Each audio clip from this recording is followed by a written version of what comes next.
Hello, welcome everybody. Feel free to turn on your cameras and say hello, unmute yourselves. So we'll be running this session quite informally today. Hi, Judy. It's good to see you again. Hey, Judy Walker. Hello, how are you? I'm extremely well, Judy. And you? There you go. Good to see you. Likewise.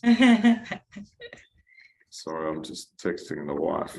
No worries. And Maria, I've just made you co-host, so if you could just keep admitting people, that'd be great. Sure. And we'll get started now.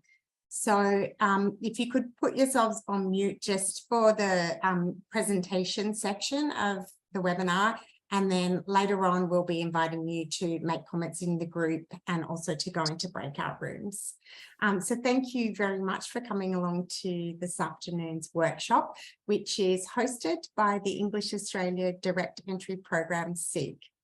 And during this session, the two co-conveners of the SIG will initially give a brief overview of the context of academic English courses and pathway courses, and they'll also talk about some of the opportunities and challenges they present. So thank you to Mariella Matsei and to Maria Naidu, co-conveners of the SIG, for presenting that section. Mariella is an education manager for pathways programs at the University of Sydney Centre for English Language Teaching and Learning Hub.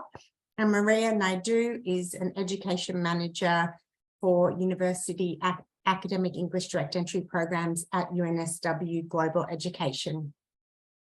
And then after that, we'll move on to the next section of the workshop, which will be presented by Marcella Robertson, who's an English language teacher at the University of Sydney Centre for English Language Teaching and Learning Hub.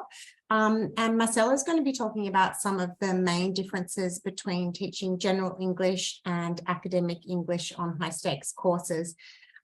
Marcella is very well positioned to talk about this topic because she not only has been teaching on direct entry programs for a long time, but she also used to be the trainer on a professional development program that the Centre for English Teaching used to run at the University of Sydney, which was called Teaching English for Academic Purposes and focused on the move from general English to EAP.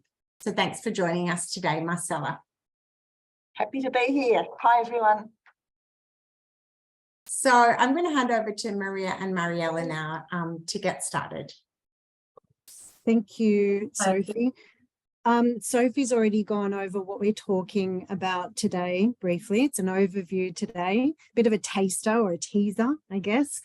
And you'll also have plenty of opportunities to ask questions, to share ideas and discuss your experiences, your hopes, and then also to give us a bit of feedback towards the end. So just diving into the context of EAP and academic English, first of all, what is an academic English or direct entry program? So we're working with international students, and so these ELICOS courses aim to measure and also to, I guess, increase their academic English proficiency and their readiness as well for vocational education and higher education in general. So that means that what they're doing is a high stakes course that is a pathway program to, for example, it could be a diploma, undergraduate, or a postgraduate course. So what do they need in order to enter into one of these courses? So these courses are usually standalone, quite intensive courses of around 20 hours a week, and they typically go for anywhere between 5 and 30 weeks, depending on the student's entry English proficiency. So usually the students will provide the institution with an English proficiency test score, such as IELTS, PTE, or TOEFL, and that will help the centre determine the length of their course.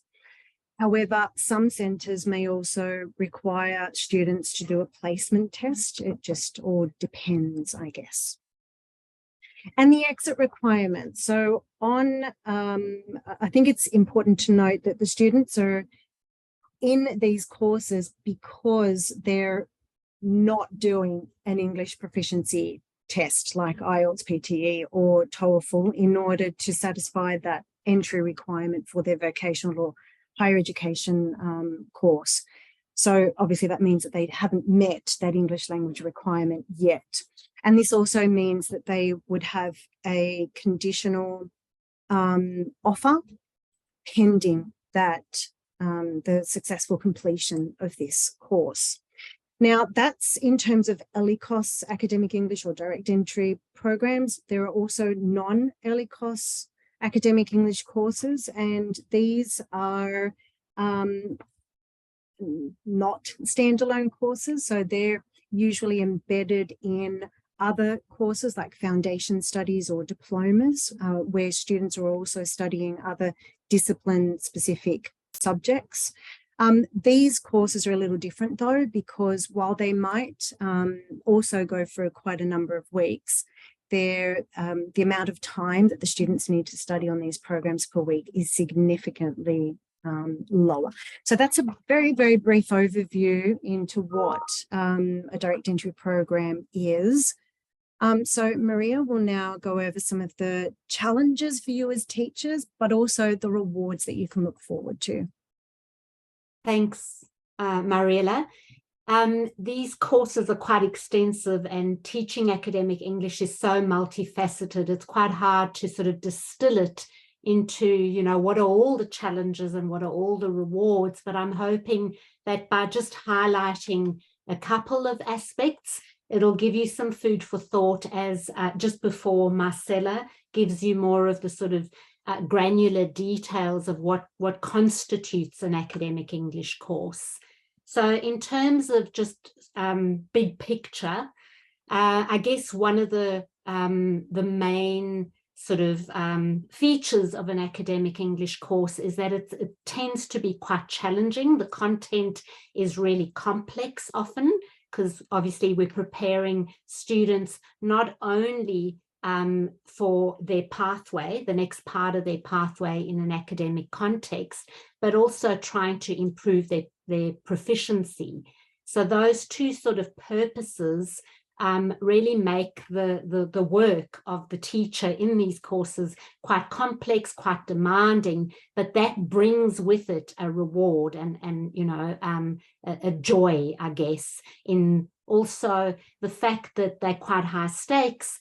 It means that students are often really motivated and have a real purpose and direction, and teachers often tell us that they really enjoy the rewards of working with students in achieving those study goals, or at least working towards achieving their study goals. So there's a real sense of purpose and direction that teachers find very rewarding.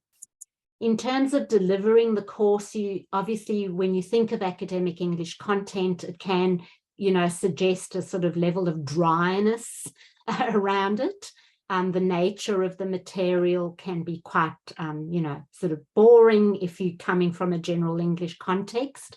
But there's also a vast amount of material to cover. They're very intensive courses. So trying to make them interesting and trying to deliver them in a way that's engaging and resonates with students brings a certain amount of creativity on the part of the teacher, and teachers find that very rewarding in itself. So even though most, you know, there's always either an LMS or a student course book and lots of material, teachers do have agency in sort of lifting that material off the page, and that brings a lot of joy as well.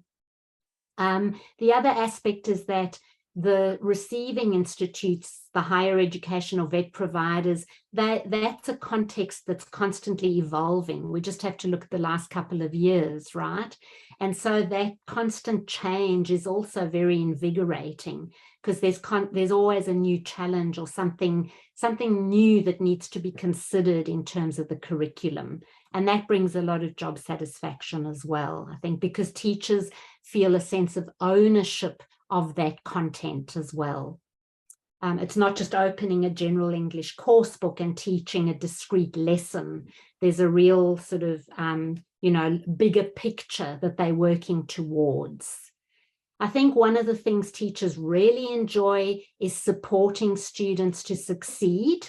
And they find this really rewarding. But what it demands of the teacher is the ability to really draw on some of those soft skills of managing student expectations because it's so high stakes, managing their motivation. Sometimes they can be on these pathways for quite a long time, managing anxiety, and even when a student doesn't quite succeed, having those conversations, although the centres support that, sometimes teachers also need to draw on those soft skills, and teachers find that very rewarding. And then I think one of the things that stands out for our sector is also the communities of practice that teachers form. I think one of the things is the bigger the challenge, the more people rely on each other, right? And so when they come into a program, if they're new to it, they might find it quite overwhelming initially, but that means that they naturally form, mentoring relationships or draw on each other for support. And there's a real sense of community that emerges in our programs, and teachers find that extremely rewarding. So in a nutshell, that's some of the rewards and challenges that I wanted to share before Marcella takes over. Thank you. That was a great segue to Marcella. Yep. So Marcella's going to go over some of the competencies that you as a teacher will need in order to teach on one of these programs. Thanks, Mariella and Maria. But before we do that, let's delve a little deeper into the differences between the General English and University Pathway EAP teaching and learning contexts. So there's a lot. There are many, many differences. The best way to explore this, or a good starting point, is to consider the context in terms of 4 aspects. So what are the differences between the General English and the EAP context in terms of the syllabus being taught and learned, in terms of the student cohorts in each group, in terms of the content being taught and learned, and what are the differences in terms of the skills being taught and learned. So now's a chance for you to share your ideas and your understanding at this point. So what are the differences? I should put this into the chat box actually. Quickly, if I can do that. So you can start pondering your ideas while I just quickly put these into the chat box.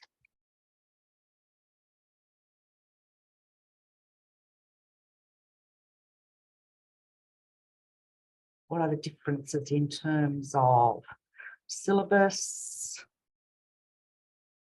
students, content, and finally, skills?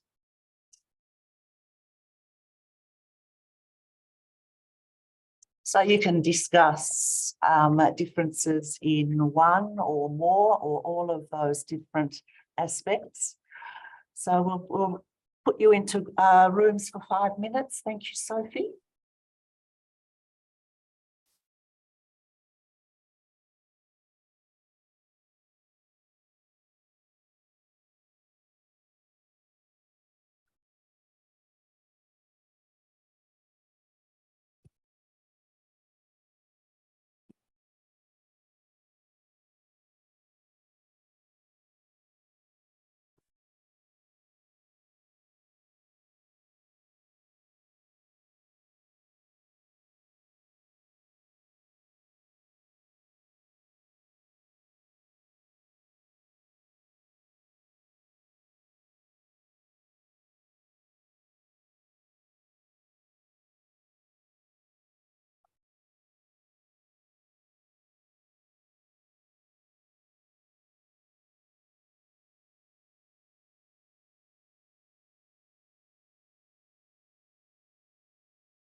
So Mariella, Marcella and Maria, I didn't put you in rooms, but I'll make you a co-host, and then you can just jump into the rooms.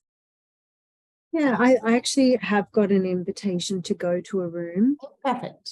Yeah. Ian, are you good? You just need to- There was the person in there wasn't was on mute and couldn't be seen, so it's all right. I don't need to go anywhere. You sure? I'll just pop you into another one if you like. Either or, I don't mind. Go on then. Okay. I noticed, Sophie, that there's a room 5 that has somebody that hasn't joined. Maybe they're not here either. I joined 5, but I was alone, so I Yeah, came. I don't think that It's all could. right. So, yeah. and I think that there might be a person on their own in room 7. I wonder if we should move. Oh, you've moved them. Great. Thanks, Sophie. That's okay. And I think everything looks okay otherwise. Yeah. I might jump into one of them. So 4:20, 21. Just calculating the 5 minutes. Yeah. Okay. Yeah. Okay. I'm just going to pop into one of the rooms. Sure. I think it will stop my screen sharing. Yeah.